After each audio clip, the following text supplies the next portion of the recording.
When we think of opera in the 19th century, two words come to mind. Bel Canto, beautiful singing.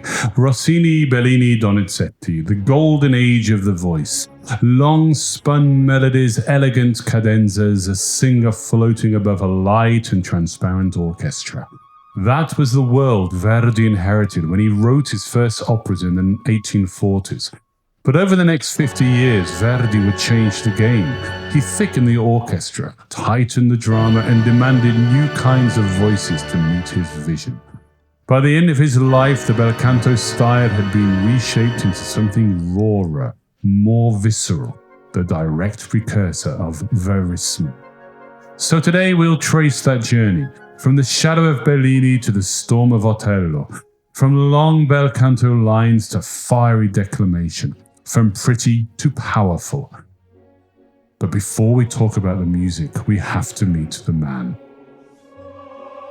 Giuseppe Verdi was born in 1813 in a small village near Parma. He wasn't from privilege. His father kept an inn, his mother spun wool. He studied music locally, eventually in Milan, and by his late 20s he made a modest start with his opera Oberto. Then came catastrophe. Within just a few weeks, Verdi lost his two young children and then his wife. He was devastated. On top of that, his second opera, a comedy called Un giorno di regno, failed miserably. The audience laughed in the wrong places, critics dismissed it, and Verdi swore he would never compose again. But fate intervened. His publisher, Giulio Ricordi, pressed a new libretto into his hands, Nabucco. Verdi tossed it aside in anger. The story goes that it fell open to the chorus of the Hebrew slaves. Va pensiero, solari dorati, fly thought on golden wings. That night he couldn't sleep. Those words echoed in his mind. He rose, went back to the table and began sketching the melody.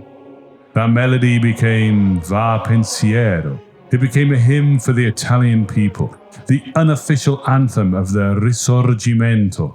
Nabucco became Verdi's breakthrough. From despair, he was pulled back into the music. So began what he later called his galley years, like an oarsman chained to his bench, producing opera after opera, 20 works in little more than a decade.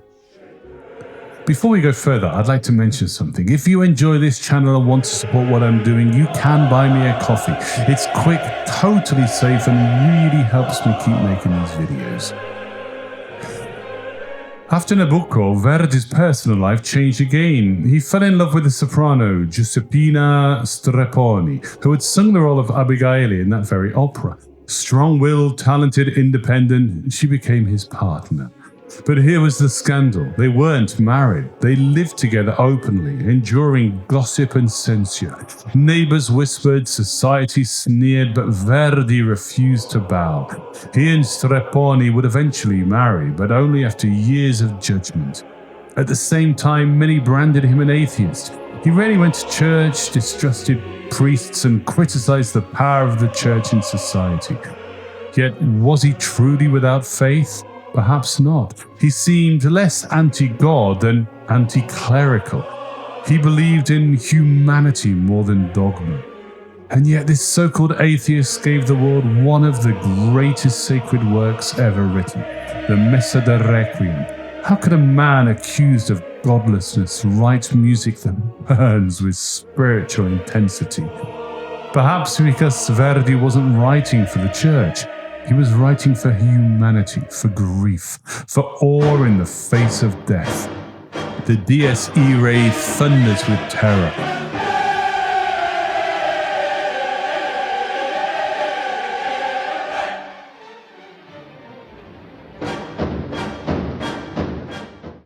The Lacrimosa whispers with sorrow. It isn't about doctrine, it is about the universal truth of morality. And in that sense, the Requiem mirrors Verdi himself, fiercely independent, deeply emotional, rejecting convention, but utterly true to life. To understand what Verdi was moving away from, let's listen to what came before. Think of Bellini's Norma, Casta Diva. That's a line that never wants to end, almost like the voice has forgotten gravity exists. The orchestra sits quietly, respectful, just gently holding her up.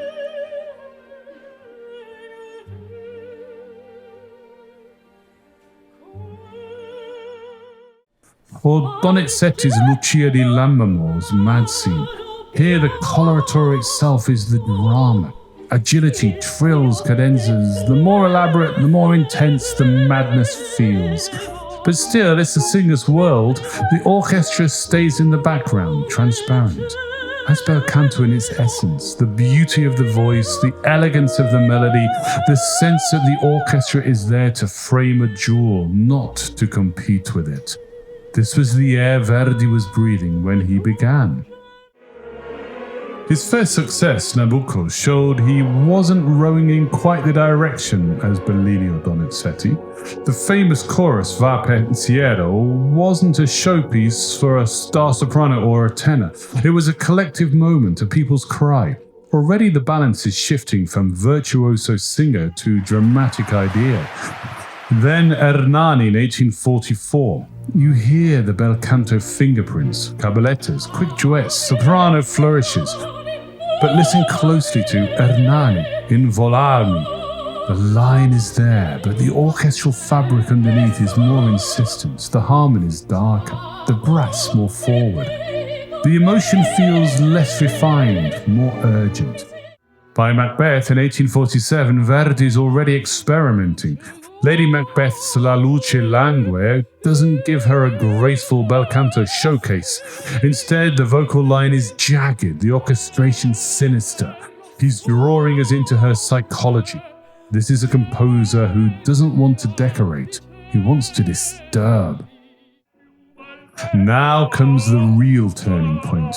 3 operas in 3 years that change everything. First, Rigoletto in 1851. The Duke's La Donna Immobile is a throwback, breezy, Bel Canto charm, unforgettable melody, but then listen to Rigoletto himself in Cortigiani, Vil razza dannata. That's not an aria built for elegance. That's speech turned into music. He rages, he pleads, he collapses. The orchestra hammers beneath him, forcing the drama forward.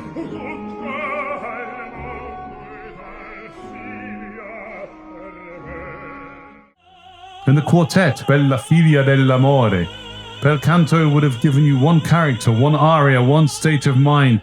Yes, we have the sextet from Lucia, but here you get 4 main characters, 4 emotions at once: seduction, jealousy, love, despair. The orchestra binds them together, weaving a tapestry of conflict. It's theatre on a whole new scale.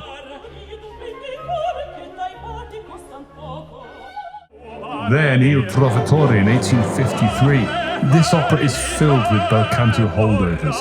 Manrico's Di Quella Pira could almost be Donizetti, except now the brass are blazing, the rhythm pounding, the whole thing heavier, more martial. And then there's Azucena. His music is unstable, harmonically unsettled. The orchestra painting her inner trauma. Verdi uses sound itself to embody psychology. And La Traviata in 1853. This one sits on the fault line between Bel Canto and modern music drama. In Act 1, Sempre Libera, it's a coloratura showpiece. Violetta dazzling, defiant.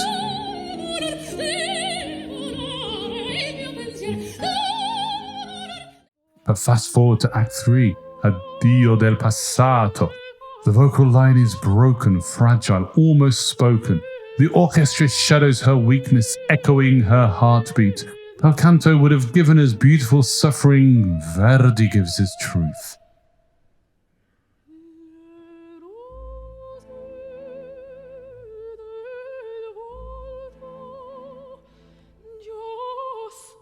Together, these 3 operas mark the revolution. Verdi takes the forms of Bel Canto, arias, caballettas, ensembles, and forces them into the service of the drama, character, and truth. By now, Verdi is writing for bigger stages, larger forces, and more complex dramas. Take Un ballo in maschera, 1859. On the surface, it's witty, almost playful, but underneath, it's deadly serious. The orchestra isn't just keeping time, it's painting atmosphere, darkening the edges, preparing for betrayal. Then La Forza del Destino in 1862. The overture alone tells you the whole story. Fate crashing in with those brass chords, restless strings pulling us forward. The opera sprawls across continents and years, and the music is more through composed, less about tidy arias, more about relentless momentum. And Don Carlos in 1867.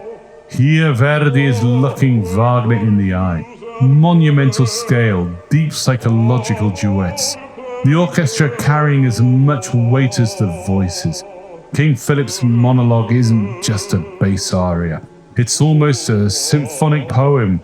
The orchestra makes you feel his loneliness, his power, his despair. By this point, Verdi has left Bel Canto behind. He's building something bigger, darker, more modern. Then, astonishingly, in his 70s, Verdi gives us 3 final masterworks. Aida, 1871. On the surface, it's pure grand opera. Triumphal marches, exotic color, massive choruses. But listen to O Patria Mia. Suddenly, amid all the spectacle, everything narrows down to a single fragile human heart. It's intimate, vulnerable, almost verismo in its directness. Then Otello, 1887. Here the break with Bel Canto is absolute. No elegant overture, no aria to begin. Instead, the opera opens with a storm. The orchestra itself is a character, raging and elemental.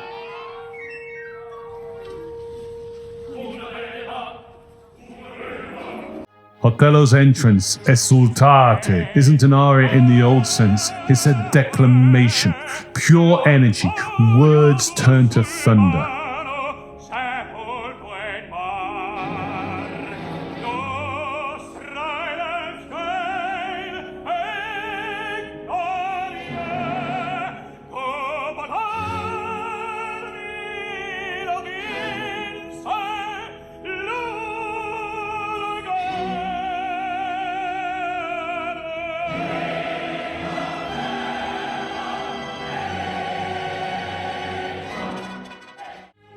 Later in Dio mi potevi scagliar, the orchestra mirrors his psychological collapse. This is music drama at the highest level.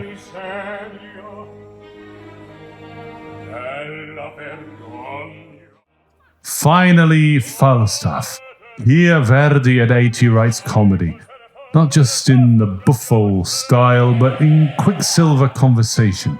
The voices tumble over one another, the orchestra darts and jokes, everything alive with wit. The idea of a Bel Canto aria is gone. This is continuous conversational modern, and the final fugue, Tutto nel mondo è burla, reminds us that everything is a joke, even life itself. All of this demanded new voices. The light, agile tenors of Rossini's days were no longer enough. Verdi created the spinto and dramatic tenor voices. Manrico, Radames, Otello, voices that had to cut through brass and percussion. Sopranos too had to change. A singer who could flutter through Verdi's Violetta Coloratura also had to command Aida's grandeur or Desdemona's soaring lines. Agility wasn't enough. Power and stamina were now essential. And then the baritone, Verdi's favorite voice. He gave them the meat of the drama. Rigoletto, Macbeth, Gemot, Renato, Falstaff. These weren't polite stylists anymore. They were dark, declamatory, psychological forces. Bel Canto voices prized elegance. Verdi voices needed courage, stamina, and emotional depth. And so by the 1890s, the ground was ready for verismo. Mascagni's Cavalleria Rusticana, Leoncavallo's Pagliacci, Puccini's La Bohème. These composers didn't have to invent the fusion of orchestra, voice and drama. Verdi had already done it. They just applied it to everyday life, to peasants, clowns and struggling artists. Without Verdi, verismo doesn't exist. He is the bridge. He took Bel Canto's beauty and transformed it into something visceral, something real. So, from the suspended lines of Bellini's Norma to the storm-tossed cries of Otello, we can hear a century turning. Verdi didn't destroy Bel Canto. He absorbed it. He reshaped it and passed it forward. If Bel Canto was about beauty, Verdi was about life. And life, as his operas remind us, is rarely tidy, rarely perfect, but always dramatic. If you've enjoyed this deep dive and would like to support more explorations like this, you can do so at Buy Me a Coffee. It's a simple gesture, but it makes a real difference in keeping these projects alive. Thank you for listening.